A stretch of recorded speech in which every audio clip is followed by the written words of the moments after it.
So I hope you had a nice chat during the icebreaker and the coffee break. At least there was a lot of talking, which is wonderful to see. So whatever else might go wrong during this week, at least I hope that there will be kind of a sort of a social atmosphere, because like Basili was saying, this is one of the somehow a key things that we want to do during this METEOR program, is to foster these networks and get people kind of like talking together.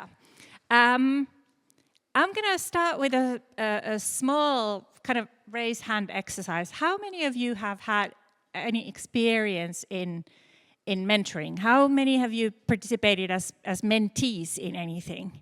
Hands up.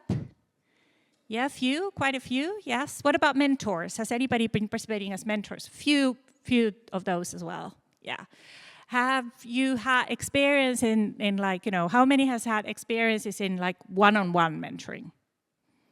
Okay, that seems to be like somehow the prominent. How about, has anybody had experiences of having more than one-on-one mentoring relationship? Could be a group mentoring. Okay, again, few, or peer mentoring. Yes. So this isn't the kind of stuff that you absolutely need to know, but I just wanted to put it there. So we can have different types of mentoring relationships.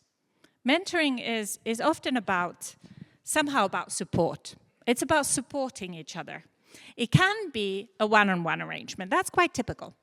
Often in professional circles, you have one-on-one mentoring, in which the mentor acts as a kind of a reflector or as a mirror that allows the other person to sort of reflect upon where they are on their career or in their life, and allows them to kind of see the opportunities that are there.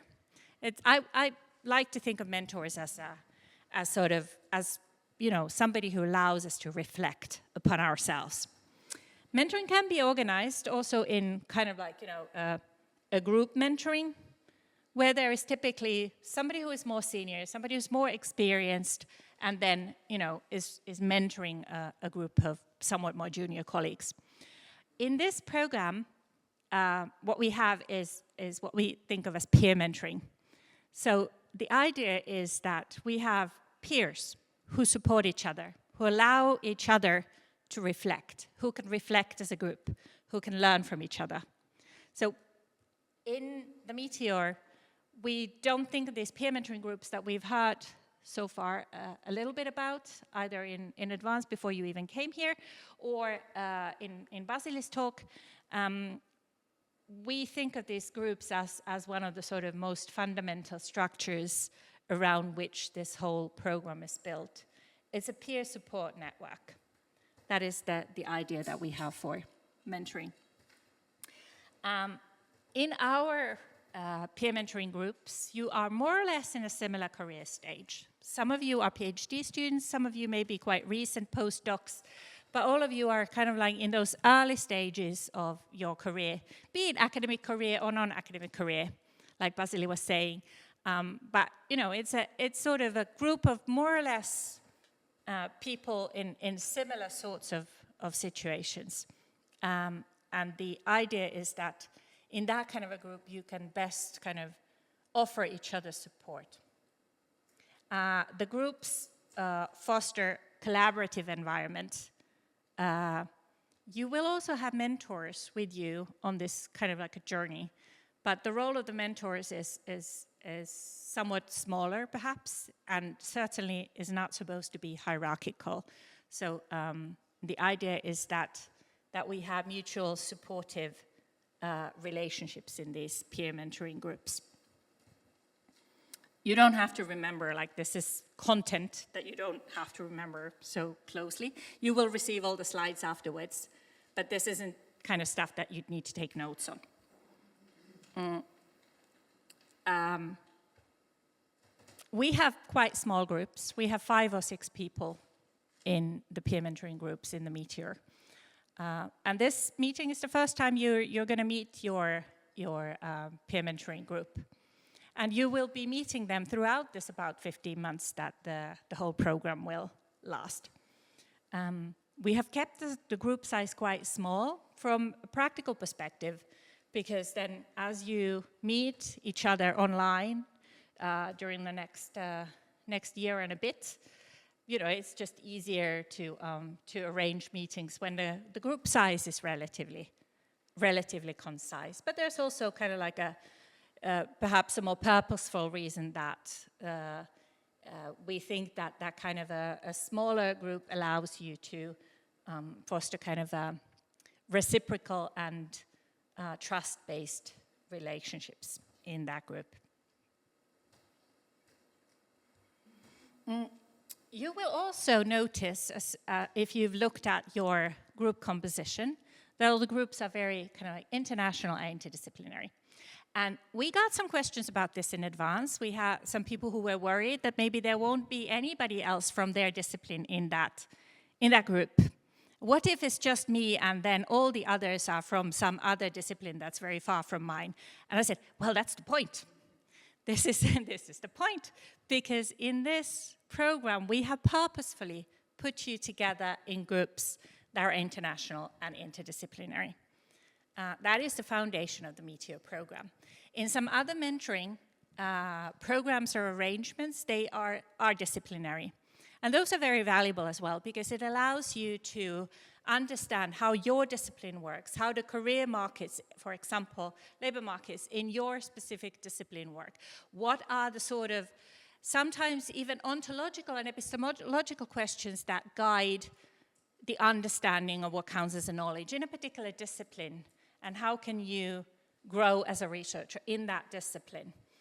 But the METEOR is built on another foundation. It is built on sort of breaking those disciplinary borders.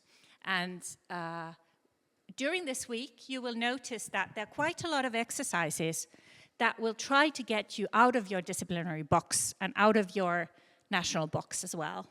So that's why also the groups are quite international and quite interdisciplinary.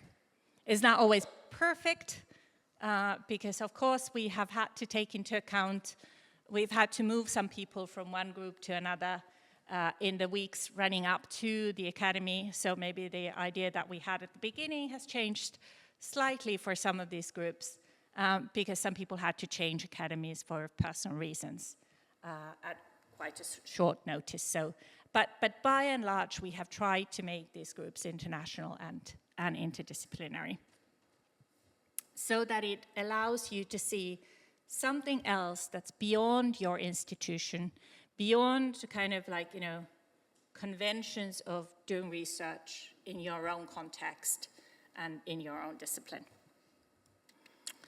And all of this aims at breaking this kind of a potential isolation that's there in doctoral research in some countries or in some contexts.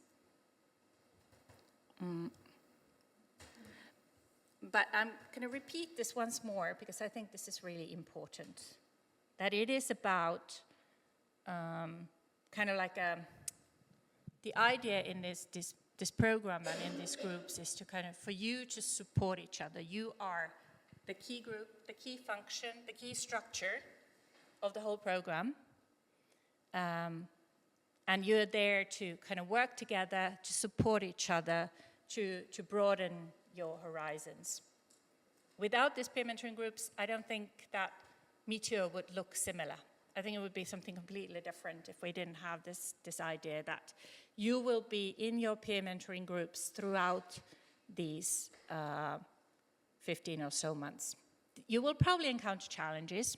You will probably encounter challenges that have to do with scheduling, because once you exit this bubble this week, this nice little academy bubble, you will go back home, and then the real life hits you. Like your cat is sick, or you have elderly parents, or you have teenagers. And then you have a lot of work. You have grading in some cases, or you have teaching, or you have admin load, and all of that. And it's challenging. It's challenging to keep up with, the work that you have started here. But we hope that you will persist. I hope that you will keep in touch weekly with your group. Your group will do things together. You will not do things alone. You will do things as a group for the group. Here is a really brief structure of how the project is going to look like. So we're here in the first academy. And after the first academy, you will also be meeting your mentors that will sort of support you and walk with you on this journey. But as was already mentioned, they won't be the ones who will do your transformative innovation research and innovation proposals for you. They will be there to support. They will be there to offer a point of reflection, but they won't be the ones who will teach you contents or sort of like do your work for you, but the groups will do the work. You will be supported in this by 10 online training resources, which I think hopefully you have already at least found out how you can access them. Can I have a show of hands how many is aware that there are training resources online? Not everyone, but many. Okay, has anyone already had time to access or logged in? Okay, good, very good. If you have not yet done that, please do so. Some of the online, there will be altogether 10 training resources. Some of them are already online. The first 4, I think, should be there. I'm not sure about the 5th, but at least the first 4 should be there already. And we will notify, or CASE will notify you once the other ones are finished. Those will come a little bit later. But already now, you have short training resources online about transformative research, about intercultural communication, and about mentoring and supervision. And what's the 4th one? The number 3C. What's 3C? Basili. This is a quiz. Does the coordinator know? I don't know. Okay. I don't remember either. So, teamwork and collaboration. So those are already there. So they will comprise, in some cases, short texts to read, maybe some additional articles if you're really interested. There may be some short videos or some short podcasts that you can listen to. And there will be kind of like reflective questions for all of these training resources afterwards. Sometimes there's something that asks you to reflect on your own. In some cases, they will ask you to reflect in groups. I would like to ask all of you to reflect all of these in groups. As you meet each other over the next 15 months or so, please share, please do the training resources, get to know what's in there. Tell your friends and your colleagues and your mother and your great uncle that they are there and they will be open access. So it will be something that anybody can create a login for and access those training resources. Was there a question? Yeah, sure. About the resources, I wanted to know some of the questions, like you said, some of them we need to kind of discuss with your group. The submission of the task, is it that after we've all reflected on each, we will together submit in one as a group or individually? Because I've done some of them. I'm going to say, and Basili, please correct me, but most of training resources do not require you to submit something to have cleared the resource, so to say. It is for your benefit. All of this is voluntary. Your participation in this program is voluntary, in a way, and you can only get as much out of it as you put in. So please reflect, because it'll be useful for you, not because we'll control it. So you will be supported by the training resources, which we hope that you do reflect in your groups. We hope that you meet regularly. And over this time, by the end of this year, you will be producing your trips, so your transformative research and innovation proposals. We'll have a whole day for those tomorrow, so there'll be a couple of presentations and then a lot of group work. around the trips tomorrow, so I won't go too deeply into this, but that is the main thing you'll be doing in this group. So the idea is that in METEOR, you learn by doing. We are not giving you lectures about what are transformative skills per se. Okay, we have a couple of short kind of introductions and a panel, but this will not be kind of like we will teach you like theoretically what are transformative skills, or sorry, transversal skills. But you will learn transversal skills by doing this work, doing these trips in your international and interdisciplinary groups. So you'll be learning by doing. And then there will be another academy. So you will, together with your whole peer mentoring group, you will meet each other for the second time in the second academy, which will be next spring, so spring 27, somewhere in Europe. Some of the practicalities, so please stay in touch online on regular basis. We have assumed that it'll take about 1 hour per week. So try and meet weekly or every 2 weeks or something like that, but please stay in touch. We will not be doing this for you. We will not be sending calendar invites that this is when you're supposed to meet your colleagues. You have to organize yourselves for that yourselves. Also, that's not the task of the mentor to send you calendar invitations, but it is your task as a group to invite your mentor. And arrange with your mentor as to how you're meeting with them. We have told the mentors to expect that their workload in this project will be about maybe, meeting with you about once a month, but we think that most likely there will be periods at which you will meet more regularly than that. I already talked about training resources. You have, I think, a team space that you can use. Is it, Basili, is it that every group will have their own space? Yes. Make use of the team space that's been reserved for you. And then Peter will repeat this message tomorrow. You don't have to rush. You don't have to rush with your trips. You will get some first ideas here during this week, but you do not have to have a complete proposal. One of the questions we got at some point, like, can we just do the proposal during this week and then, finish it in the other week? I said, well, you could, but that would be missing the point. METEOR isn't about the trips per se. It isn't about us controlling whether you have produced that one document of 10 pages or however long it's going to be. That's not the point. The point is the journey. This is a journey. You've come on this journey voluntarily. We hope that you will have fun on this journey. We hope that you will get networks, you'll get new ideas that you'll find useful in your lives further. We hope that you get friends. We hope that you have fun.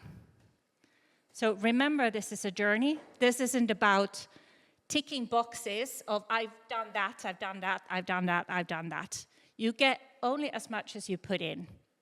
So please be mindful of that. Now, so you hold the keys to the successful program. We'll try and do our best, but as I've told to some of you, this really is the first time we're doing this. This is a pilot. This is an experiment. So, something could go wrong. I hope nothing goes wrong. But, none of us knows really what's going to happen. It'll only be as successful as you make it. So we trust you to make the best of it.